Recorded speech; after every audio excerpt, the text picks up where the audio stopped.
hapon, Pilipinas at buong mundo.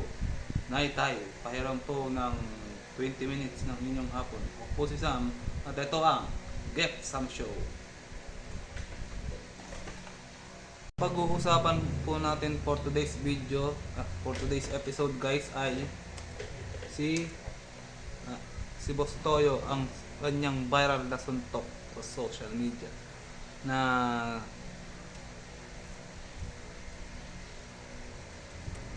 naluntok daw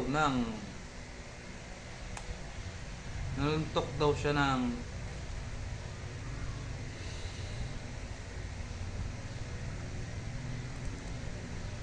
naluntok siya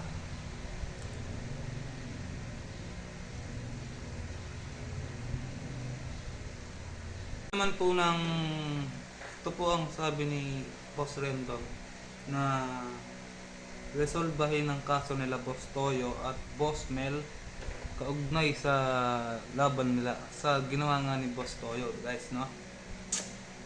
And sa labas ng tournament dapat ayusin ang gulo, sabi ni Rendon Labrador.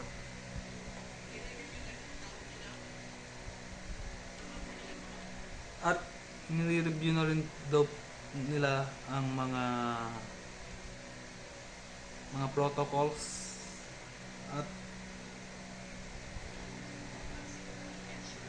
at security measures sa palaro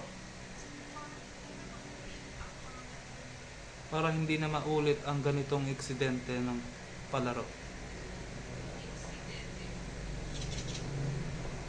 Okay.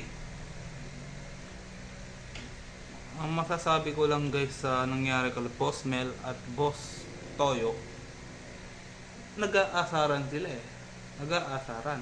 Ito naman, Boss Toyo, ito naman si Boss Mel ay may sinabi yata siya.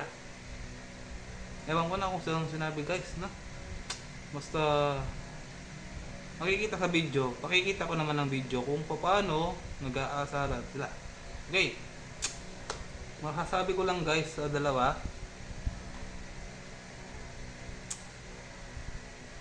maganda yung basketball, kaya lang walang pikon, basketball lang. Wait, baka mabash ako. Okay. Ako po si Sam at ito ang kung gusto mong mabuhay, mag-aral ka na mabuti. Ang sabi ko